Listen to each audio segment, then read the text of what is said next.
So welcome to our part three of sharing Shabbat together, and we're going to be focusing on Havdalah tonight. If anyone doesn't know me, I'm Rabbi Deb Smith, Reb Deb, and I'm happy to facilitate the program tonight. And so we wanted to start out with some facts, maybe little known for some people, and maybe, I knew this my whole life type of facts for everybody else about Havdalah. And then, after that, we're going to do some text study. So we're sharing our gorgeous picture with you because it really is a beautiful picture of the symbols of Havdalah that's on the screen, which I really like. I think they are hauntingly beautiful. And I will say that my eye is drawn to the flame and the flame reflecting in the tray and the Kiddush cup and a little bit of the flame on the spice box. So it's very meaningful. Havdalah itself, the word means separation or distinction. Both of the words are translations for Havdalah. And this ceremony that we observe every week, I think sometimes, I do bar mitzvah training for kids. I think they think that if it's a Havdalah bar mitzvah or bat mitzvah, that's the only time you ever do Havdalah. It's like, it's so special. It's just at my bar mitzvah or my bat mitzvah, but we actually do this every week. And this ceremony that we observe each week to end Shabbat, to make the distinction between the holy day and the rest of the week, is intended to have us use all five of our senses. And that's what I think is so beautiful about this particular ceremony, is that we feel the cup. You hold the Havdalah cup in your hand, you smell the spices, you see the flame, you hear the blessings, and you taste the wine. So all of the senses are involved in this. And somebody wrote in the chat box that it's to end Yom Kippur services, and that's true. And it's done to end other holiday services, holy day services as well. So not just Yom Kippur. Havdalah may be done as late as sunset of the Tuesday following Shabbat. And I don't know if people knew that. So, if you're like late and you missed it, you could also do it on Sunday. You could do it on Monday, and you can do it. We just missed it tonight. I mean, like we just rolled in a little bit late to actually do Havdalah. It's used, it's the parts and things that we use for it are a braided candle. But I don't know if people knew that if you didn't have one, you're not in trouble, because you can put two regular Shabbat candles together so that when you do the blessing, the wicks are touching. And so the flame is brighter, it's increased, which is the whole purpose of it. And, you have made when you do the blessing, the flames are together. The origins, usually you can hold them down so that they touch. It's easier to hold them this way. You use the braided candle, of course, which lots of times we order them and they come from Israel and they're really pretty. They also generate a lot of smoke, which is why I can't do Havdalah with my own candle in my own home, because it sets off the alarm. The origins of Havdalah, where did it come from? Or has it just been here forever? The origins of Havdalah come from the Gemara, from Tractate Brachot. If you're into looking up stuff, it's Gemara Brachot 33a for anybody that wants to look it up. And the rabbis put this ritual into effect during evening services on Saturdays at the end of Shabbat. And it was a way that they closed out Shabbat with this ritual. So it's rabbinic. It's not a Torah commandment or anything. It's not in the Old Testament. It's not in the 5 books of Moses. And what they did was they made a verbal declaration that Shabbat was over. And it marked the end for them of holy time and the beginning of mundane or weekly time. So it was a declaration done out loud as a ritual that let everyone know when the Sabbath was over. And we observe Havdalah every week to recognize the 4th of the 10 commandments, which tells us to remember Shabbat and make it holy. That's commandment number 4. And the sages felt that in order to do that, we needed to make a verbal declaration of that. And so the men of the Great Assembly, remember them? They're in Pirkei Avot when it says the men of the Great Assembly, and then they said whatever they said. In the 4th century, they put together the formula for Havdalah. So they actually put together what would go first and what would be used and how it would look. So I think, the Havdalah items, if anyone is going to, have theirs with us, you have your ritual candle, you have a cup with wine, and you have your besamim, your spices of some sort, cloves, cinnamon, a mixture of stuff that you put in a little sack or in a gorgeous spice box like that, which is magnificent. And you can make your own. I used to do in Hebrew school, take an orange and the kids would stick the cloves in it and they would have their own portable Havdalah, candle box that they could just carry around with them. So before we go into our text study on Havdalah, I wonder if anyone has any comments, observations, thoughts on Havdalah, or like, oh, I never knew that about Havdalah that you might want to. Yeah, or if they want to show us if anyone's brought anything, show us what you've got. Oh, that's so pretty. Oh, those are so gorgeous. Hold on. Yeah, feel free to just hold them up. Oh, lovely. Oh. Yeah, we'll enlarge you if we can enlarge one at a time. And that's a train. Oh, is that amazing? Yes, I got this one in Israel years ago. Oh, that's beautiful. And this came part of a set. Wow, that is beautiful. And the wheels turn. The wheels turn. Oh, that's so cool. Isn't it? Thank you. Anybody else have something you want to hold up and show us? And we'll switch around. We'll switch the speaker. Sally has some stuff she's holding up. Where's that? Wait, I'm looking for Sally. Here she is. Yes. Hold on. Highlight. Wait, you're supposed to be spotlighted. Okay. Yeah. Yeah, show and tell us. Yeah. I got this set from my mother-in-law when I had my bat mitzvah as an adult. And she was raised in the conservative, she was raised Orthodox, but belonged to a conservative synagogue. And when I asked her for a Havdalah set as a gift, she said, well, I'm happy to give it to you, but you're going to have to tell me what it is. So. Thank you for sharing that. It's lovely, and it's so special because you got it for a very special occasion. Yeah. Does anyone else have any Havdalah items you want to share? I do. Okay. Oh, Norma, what do you got there? This was given to me on my 21st birthday by my parents. Oh. And this one was given to me when I was bat mitzvahed at age 50. And this is my Havdalah candle, which comes from Israel. The 3 wicks are there, but it's not braided. It was called the Mount Sinai candle when I ordered it. Oh, that's gorgeous. So, and it drips all over the place when we're trying to. So, and we have several Kiddush cups because every time somebody was bar a bat mitzvah, we got Kiddush cups. Beautiful. Thank you, Norma. Do we have anybody else? I'm just looking on the top to see if anyone's holding up anything that I can't see. I think Gloria, here we go. You need to unmute, Gloria. Unmute. You're muted. And show us what you have there, what treasures you have. I muted myself. Can you hear me? Yeah, now you're good. You're good. Yeah.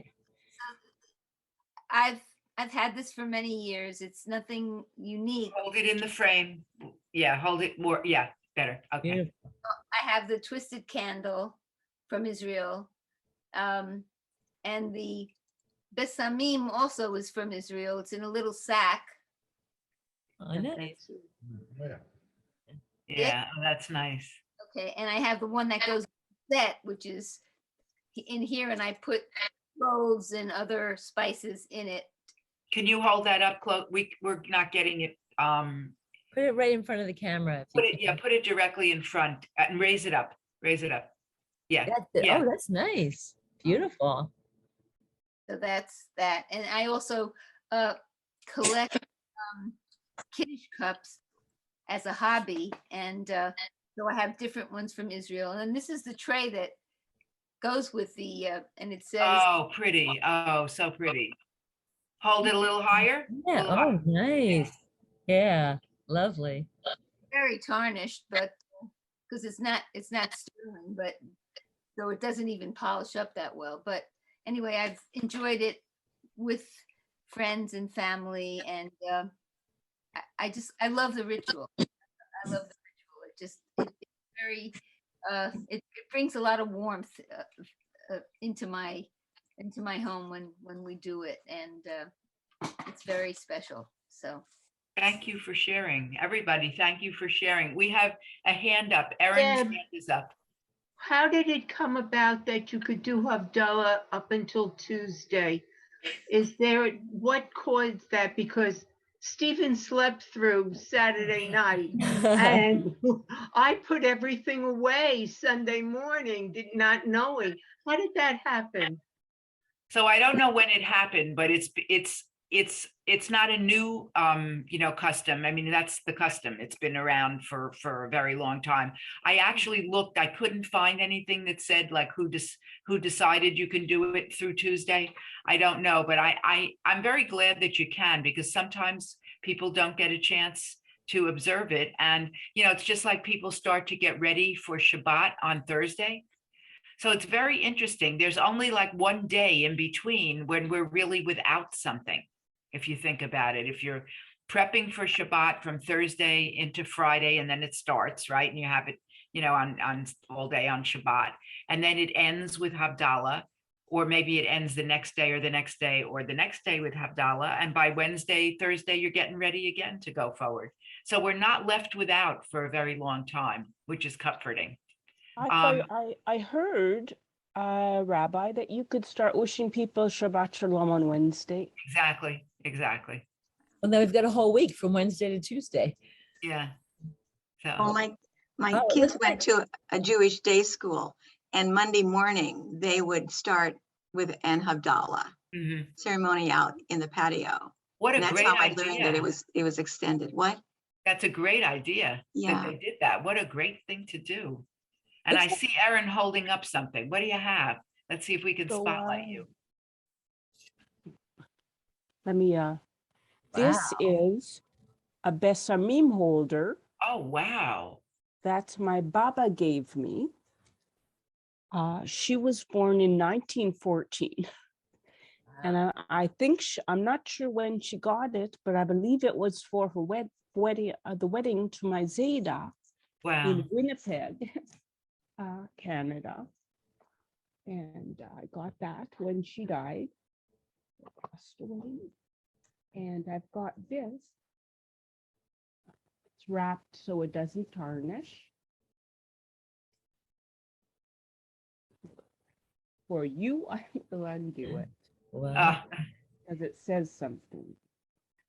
This is the this is the Kiddush cup Oh, that yeah. my brother got on his bar mitzvah, Wow. and that passed away, so it's very special to me. The bottom says Borei Pri Hagafen. That's beautiful. Thank you for allowing me to share. Yeah, I think it's important when we talk about these rituals to actually share stuff. And I see Diana's hand is up, and when she's done, we'll start to study text. Go ahead, Diana, please. Okay, I went to a bar mitzvah, and at the bar mitzvah, hold on a second. I have an old computer, so please forgive me. I went to a bar mitzvah, and at the bar mitzvah, they were doing Havdalah. And for Havdalah, they had a rose Oh. Oh, ring case, and you open it up, and inside wow. are his clothes. Oh, that's beautiful. What a And great this is- idea. And this is what they gave as the bar mitzvah gift. It even has like leaves at the bottom. Mhm. Okay, and then for my Havdalah candle, I bought one of these big ones, which was carved.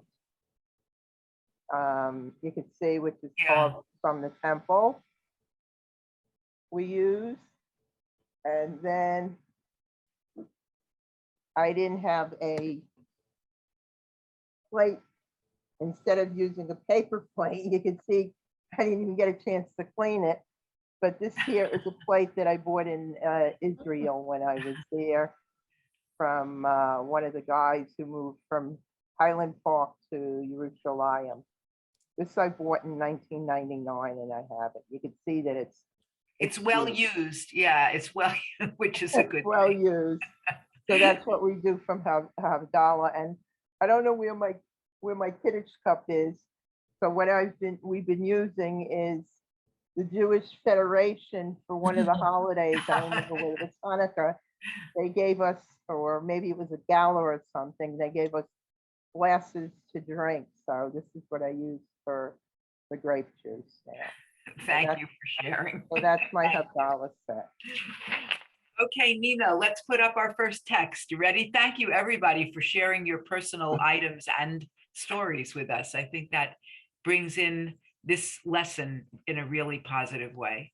And we begin with a Havdalah Kavanah, a text on separation. It happens to be one that I wrote. It's in my book. And so I'm happy to share it with everybody. And it is now illustrated beautifully by Nina, which always, I always feel better about what I write when you do something to it. So thank you. And I'll share this with you. Eternal One of blessing, the weekly time of separation is here. We reach out to hold you close a bit longer.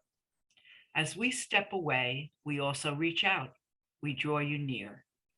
Stay with us a little while longer. Your fragrance, your brilliant glow, your sweet delights, reminders of who we can be, of where we can go. Separation, a time of missed opportunity. Separation, a time of new possibilities.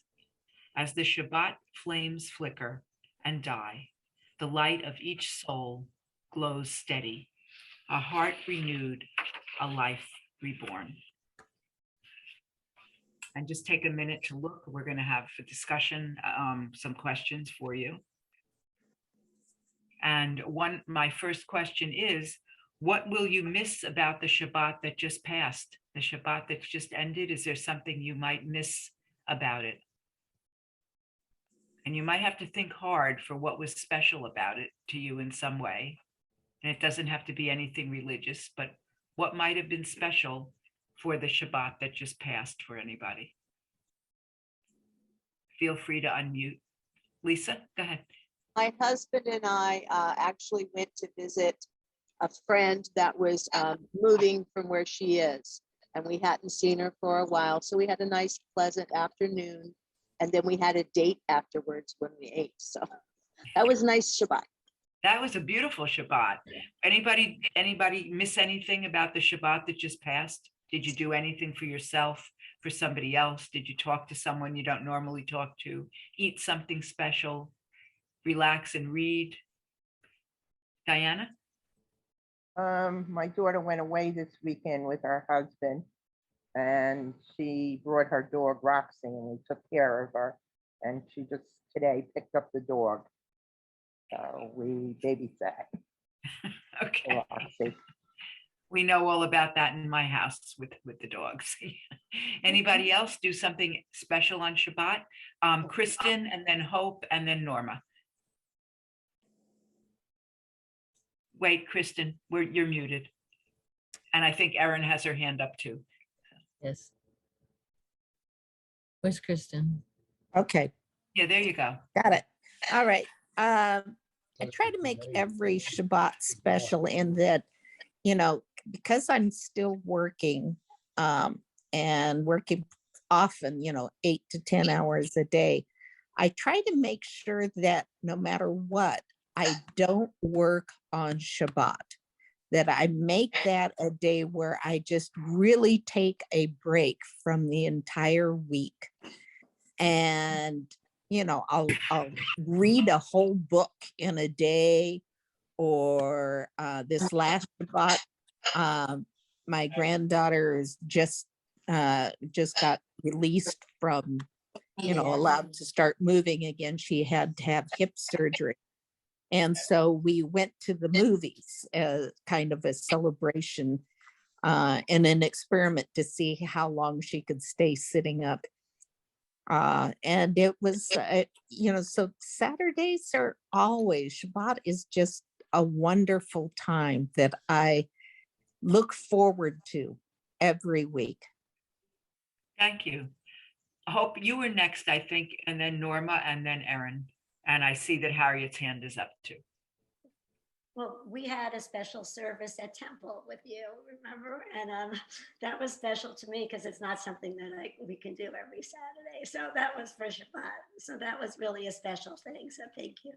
Thank you. And thank you for coming to support that minyan. It was really nice. We all participated and it was great. Thank you. Norma, it's your up. We do the same thing in terms as Christian, not doing any work or anything like that, but we were really literally forced to do Shabbat rest because Stephen and I both wound up with the stomach virus and there was nothing to do but stay in bed. We rested on Shabbat. You were true to the tradition. Gotcha. Erin, you were next, and then Harriet. I pulled out a Lilith magazine. Oh. Yeah, I haven't done that in a long time, and it was lovely. And I fell asleep reading Lilith. You were in good company reading Lilith. Yeah. Harriet, please share. Well, my husband and I join our synagogue on Torah study every Saturday. And it's become this really wonderful group of people that we really enjoy getting to know. And it's like our group, that's now my people.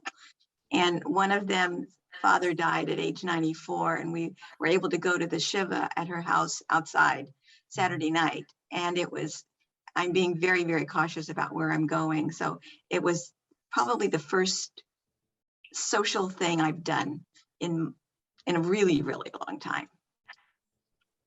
Thank you for sharing. I love Shabbat, even though for me, I do what other people would say is working on Shabbat, because I got up, typical Shabbat, and I read Torah at one of the local congregations on Zoom. I read, 1 or 2 aliyot this past Shabbat, and then I opened up my Zoom room for my community, and we had what Hope said was a good service. Thank you, Hope. That was a good publicity for us. We had, services, and, for me, that was great because we got to study Torah a little bit and have a discussion, and everyone got to lead some of the prayers. And so for me, that's exciting on Shabbat. That's a great way. And then to have a nice lunch afterwards and, sit and read or, watch the Olympics, which is my, thing that I've been doing as much as I can. So my second question. Wait, before you ask that, there's a text from Lisa and it's great. I can't see it. How do I see it? I'll read it. She says, I worked for the U.S. Postal Service before I retired. Only got one Saturday off every 6 weeks. So to make Shabbat special to me while working, I always wore different colors of kippahs from our yarmulke basket at home. That is great. That's wonderful. That's a wonderful custom. And I had a rabbi who one time, one of the rabbis was a female rabbi, and she wore a piece of her mother's jewelry every Shabbat, and she honored her mother on Shabbat by wearing something that she had inherited. So thank you. And Erin says that Harriet still has her hand up. No, she's okay. Okay. So I would like to ask a thinking question now. For those that didn't raise their hand and say, oh, I did this, or oh, I did that, how might you create unique opportunities to experience Shabbat in the future? What have you always wanted to do to take some time for yourself that was different on a day, which you could do on Shabbat? Of course, you could do it on any day, but what might you create to make Shabbat special? Like what's on your bucket list? A walk. Camille? To take a walk, To take a walk. I'm with you. You know something? I'm with you. That was what I was going to say. like a leisure walk. Anybody else have any thoughts of what would you do if you could create a Shabbat thing to do, one experience? Well, I would go for a nature walk and spend part of the day just sitting, maybe catching up on the newspaper or reading a book and looking out my porch windows to see what kinds of animals come to visit my backyard. Nice, nice. Anybody else have any wishes or fantasies for Shabbat? Diana? I loved it when I went to a wedding in Colorado. In their backyard, there was a nature trail, which was part of like a school there or something. And we got to see all different types of flowers and all different types of animals. So it was really interesting to go for a walk on Shabbos and see all the different nature, especially in another state. Beautiful. Thank you. I say that when I travel, I always contact the Chabads before I travel to make sure there's kosher food or someplace that I could stay for Shabbos. So that's how I found out about the Chabad, and I was invited to stay there. So that's how when we travel, we make sure there's kosher food or restaurants. You know, Thank you. a lot more places nowadays are getting more kosher food. Where Aruba didn't have it, they have kosher food now. And I don't like to go places and just eat fish, because now I don't eat fish out. I only eat kosher food completely now. So Thank you. it's been a great pain, you know. So that's what Erin? I enjoy. I think you had your hand. Am I right? Yes, Erin. Yeah. Go ahead. Oh, unmute.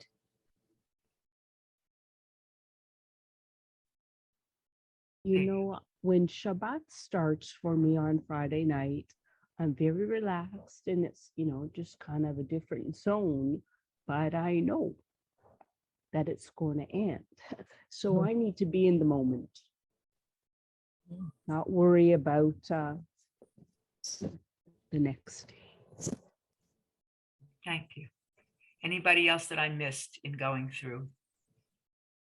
So on Shabbat, sometimes after services and I have some time, I'll call people that I don't get to call and connect with, you know, relatives that are out west or that are, you know, some place where I would never be in touch with, you know, I don't have time to be in touch with them during the week. And for me, that's really special. I really enjoy that. Or I have a friend out west that I Zoom with every weekend. And we spend a half an hour on Zoom talking. And to me, that's not work. And, you know, it depends how strictly what you consider Shabbat. But I create my own Shabbat and that works for me.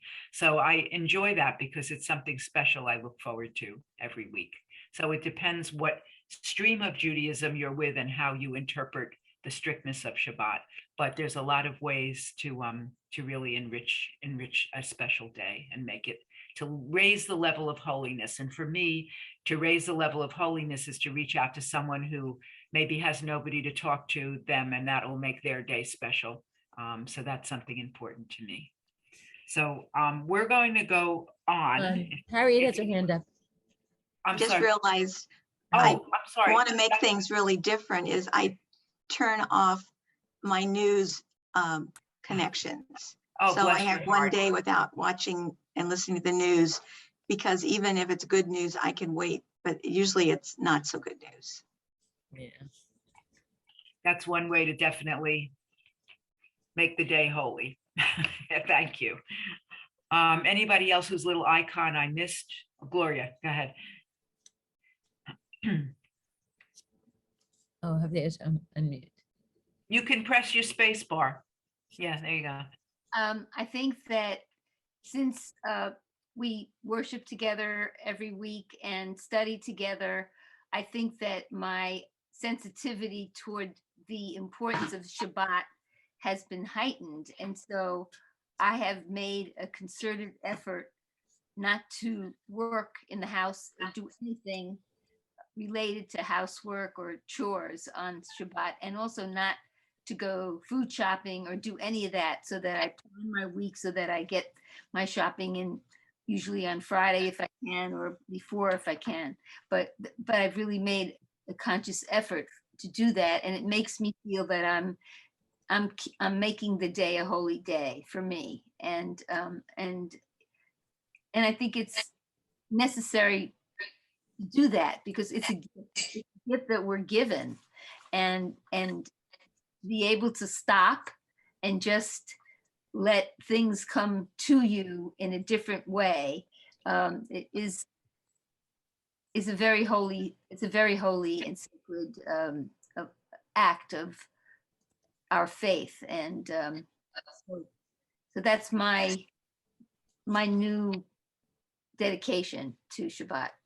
Thank you. And I'm proud she's a member of my congregation, as well as Hope and Helen that are on the screen as well. So, you know, one of the things I think about, and I was thinking about it as you were talking, Gloria, is that every week we get a package, we get a special delivery package.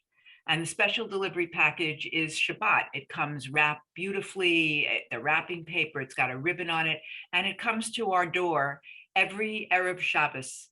And we have a choice whether we're going to open the box or whether we're going to leave the box closed and just let it sit there. And so, you know, when you were talking, I really thought that I feel so fortunate that I do what other people would call work. I call it serving on Shabbat. And for me, it's not work. It really makes me, I'm able to have a Shabbat by virtue of the people I'm with, studying with and praying with and singing with.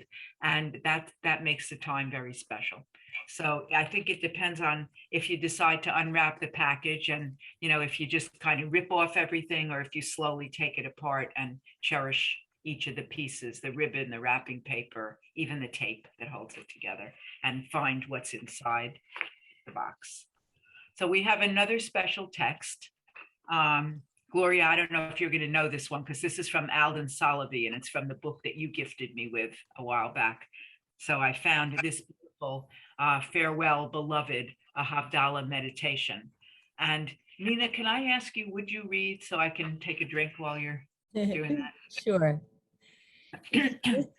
Listen. If you listen, you will hear Shabbat returning to her distant place, retreating slowly, quietly, gently opening the space between the Kodesh and the whole, between the holy and the routine, separating eternity from the ordinary. If you listen, you will hear the music of Shabbat rise, leaving behind the scent of cinnamon, cardamom, and cloves. A taste of sweet wine, a braided beam from beyond time, a memory and a promise.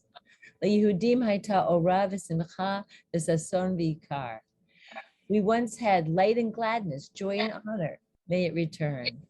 B'meira b'yameinu yavo eleinu. Come speedily in our time, bringing blessings of peace, a world of wholeness, when beauty and wonder, justice and mercy, kindness and love reign. Thanks. Thank you so much for reading. And some questions that I have for your consideration based on this particular prayer, or whatever you would want to call it, meditation. How do you create space between the light and the darkness, between the holy and the routine or the mundane? How do you do that in your life? Do you ever do anything concrete to create that space between Shabbat and the rest of the week, between experiences of yours that are holy and things that are routine in your lives? Camille, please. All I can think about is I try to make the routine holy. Oh, nice. I try to Beautiful. carry it with me. So you're taking it and elevating it in Kedusha. Okay, thank you. That was great. Anybody else? You got a thumbs up from Francine. Francine, did you want to also speak? Yeah, go ahead. Yes. My younger son and I go to services every Friday night together. And that's something we've been doing for the past 6 months. And it makes everything so special to be with him at this beautiful service on a Friday night. And we both can decompress just feel it happen. And to be tending to that part of ourselves that is beautiful. How fortunate, how lucky for you. That's so wonderful. And someone asked for the reading, and yes, we can send the readings out afterwards, whoever asked that question. Thank you, Francine, for sharing that. I also, someone put in the chat, I just want to recapture somebody else. Oh, the Psalms. Norma. The read Psalms, the Norma, Psalms. yeah, Norma said to read the Psalms daily and especially on Shabbat. And that really does Oh, awesome. separate light and darkness and the holy and the routine. That's a great example of what you can do. Does anyone do anything else to create that space and separate the space? Thank you, Camille. Looks like Michelle's hand is up and Harriet's hand. Yes, okay, sorry, I don't do well with the icons. Okay, and Diana's hand is up. Diana's hand as well, yeah. I don't know what order they were up in. Michelle, you haven't spoken, so I'm going to call on you first. Okay, well, I was taking a class with Alan Marinis, but before I even started to take this class, about 2 or 3 years ago, maybe even longer than that, I started putting in different activities on Shabbat. For example, for the most part, and I am flexible on this, but for 95% of my Shabbats, I don't go to a mall. I don't go shopping. I don't go out to a restaurant. I don't go out to dinner on a Friday night, even though that seems to be the norm at our synagogue, that everyone goes on a Friday night and then goes out. I just make the choice that mine will be different. So I think that by looking at activities where I'm not spending money or doing things that would be my daily kind of thing is what I do to separate in my own mind Shabbat. I haven't gotten to the point where I don't use the phone or a lot of other things, but I try in consciousness to make the day different. And I've even, as I've gotten older, tried to not do activities on a Saturday night, because I find that if I'm, and as I say, I'm not 100% consistent, but if it's a wedding, I'm going to be there. But if it's a just go out for dinner kind of thing, I'm going to say to the person, let's do it on another night, because I prefer not having to rush and plan my day about being somewhere at a certain time, because it takes away from the just beingness of Shabbat. Yeah. And I love what you just said, the just beingness. Thank you, because that, I think you created a word, and it's like a very Shabbat appropriate word, the just beingness. Thank you. Thank you, Michelle. Sure. I'm going to go straight across my screen because it just so happens Harriet's next and Diana, and Francine, you had your hand up too. So I'll just take them in that order. Harriet, please. Well, I lived in a town that had no Hebrew understanding, so I didn't learn Hebrew until I was in my 60s, actually. So my goal is I try to connect with my grandkids, my grandsons on Friday night to do the priestly blessing for them. And they know Hebrew, more easily than I do. And I kind of stumble. So I try to do it in English and Hebrew. And then during the day, I try to read something that is a Jewish oriented book. Right now I'm reading a history of Abraham Joshua Heschel that came out fairly recently, and then had to buy more books after reading that book, now the prophets that he wrote and things like that. So I also, but I'm not a purist. I read a lot of really junky novels because under stressful times, I can only do so much seriousness.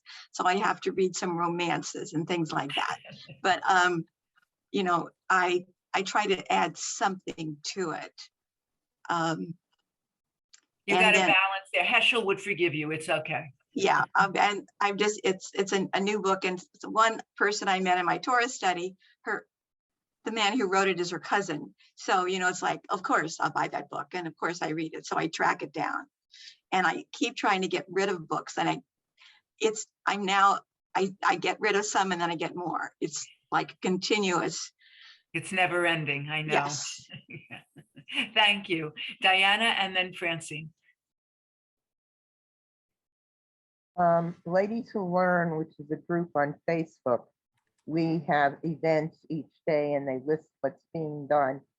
They have to fill in on Monday, Wednesday, and Friday, where we go and we take turns reading, like about 15 or 20 to fill in. And certain people read certain ones all the time, and we say prayers.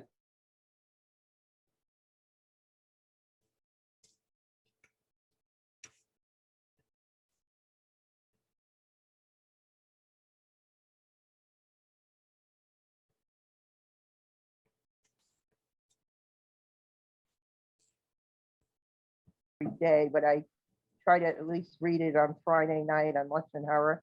I've been trying very much not to talk Lashon Hara, and it's been helping. And then on Friday and Saturday, I don't talk on the telephone. I don't go on the computer. I don't watch TV. I literally a day at Shabbat and resting. And I usually read books. And if I don't have a book from the library to read, I have the Baal Shem Tov books. I try to at least read one story of the Baal Shem Tov book. Good reading. So I literally abide by the Sabbath, unless I accidentally do something, like sometimes I accidentally turn on a light, but I try to abide by Shabbos completely. No telephone calls, no nothing. So, and I don't ride in a car anymore unless it's a matter of life or death. That's it. So that's how I've been changed from being conservative to Orthodox. Thank you for sharing that, Diana. No problem. Oh, also on Tuesday nights, we have a Hebrew class, and tonight, one of the girls tomorrow was leaving for Israel. So we practice in the class with the traveler's prayer in Hebrew. So I'm still going to Hebrew classes. I go to Parsha classes. I love your class here. It's Chai Mitzvah. Did I get it right, your group? Yeah. I like your group very much, and I try to come to it when I can.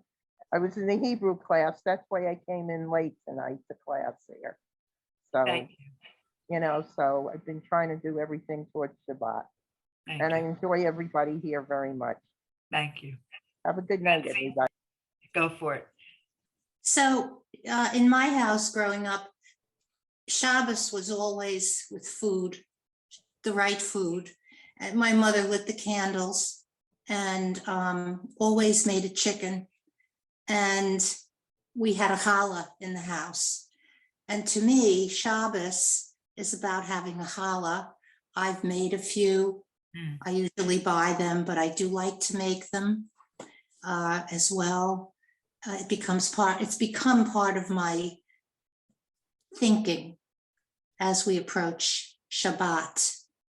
I have very fond memories of coming home on a Friday night and my mother would leave food on the stove for me, and the candles were standing there lit, and a chicken was sitting there wrapped up, and she made other things as well. So to me, Shabbat has a big part of it is different food. Mm-hmm. And so that's what I do. It's a wonderful reminder to me and my family of, oh, this is a special weekend. Thank you for that. It's interesting. Everyone shared something different that makes Shabbat special for them, that separates the holy from the rest of the week. And we're so fortunate that we have choices and we have different streams of Judaism that we can, follow or choose our own sort of how we're going to do it.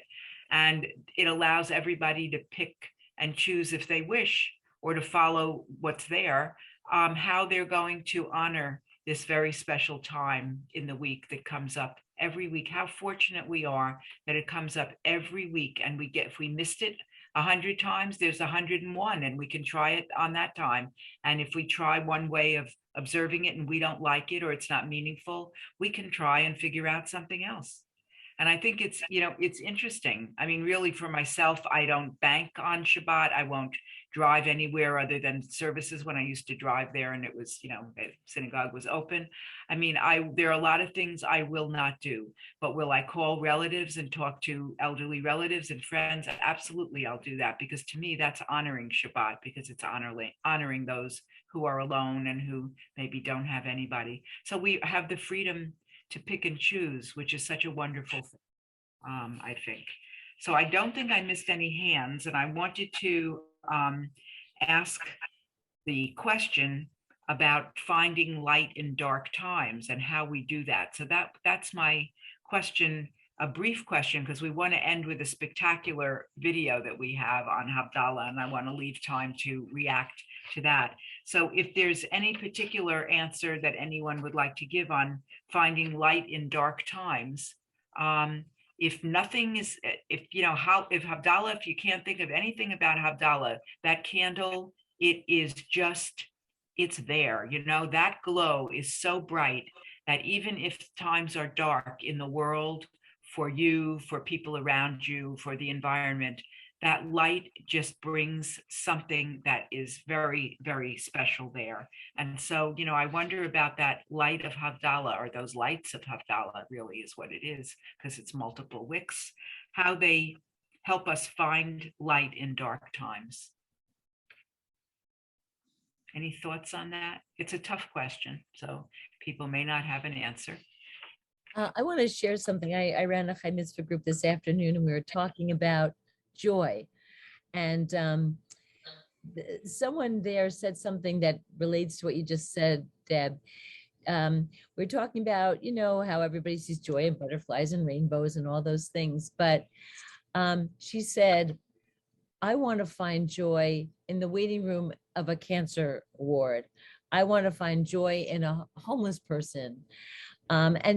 What she was saying was, you can look at anything and there will be some kind of a connection, a human connection. She said the person who comes over in the waiting room and says, and brings a tissue to the person who's crying, or says, let me hold your baby for a minute. Or, there's always something. And I think if we look, we can find that light in the human connection. And I think, that person is so right. And it's so brilliant that they said that. And I think sometimes we have to look hard to find the light, but that's why it's there for us. If God didn't want us to find the light, there would be no light, but we have darkness and then we had light. So it's something to think about. And I would love to have us share the beautiful video that we have of Havdalah. Yes, before we do, I just want to note in the chat box, Diana said, we start Shabbat with lighting candles and each Shabbat and end Shabbat with Havdalah. With Havdalah, yeah. So and- Havdalah, so Shabbat is the cream filling of the Oreo cookie, which we lighted in with Kabbalat Shabbat and candle lighting and the blessing, and we bring it out with the other half of the Oreo cookie with Havdalah. And what's in between, that luscious cream that's so special, that is Shabbat. Yes. Thank you. I'm excited to share this wonderful Havdalah with you. Somebody was talking about East Brunswick before, I believe. Who was it? Whoever it was, look for it in this video. I live in East Brunswick, Diana. All right. All Keep your right. eyes open. Do you see it now? Yeah.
Thank you, Nina. I thought that was really inspiring. For me, it was just so beautiful. I could feel my spirit lifting, and that's I think what it's intended to do, and hopefully it achieved that for everybody. I would like to thank everybody for your incredible participation tonight and sharing and bringing your objects of Havdalah, your treasures, to share with us, and sharing your stories, your memories, your hopes, and your dreams for how to live Havdalah and make it special. So thank you, Norma, for your comment in the chat box. And thank you, everybody, for being with us tonight.